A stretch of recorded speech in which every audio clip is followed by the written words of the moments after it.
As a data analyst, beginners or enthusiasts, if you ever wonder where can I get community and you're on Twitter right now, or maybe you have Twitter account, I'm not sure you are leveraging on it. Okay, let's do it this way.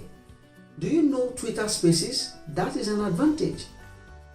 When you see a space session and you see people on that space, what that means is they share similar interests. In fact, 80 or 90% of them share similar interests about that topic of discussion.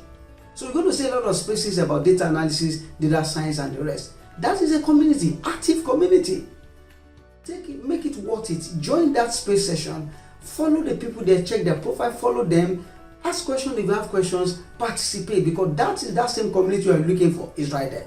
So take advantage of it, not just to join spaces that are not so much relevant to what you want to learn. Look for spaces in these areas that are out there every day, and connect with them. That way you can continue to keep yourself charged, connect with the right set of people, and get motivated and keep learning.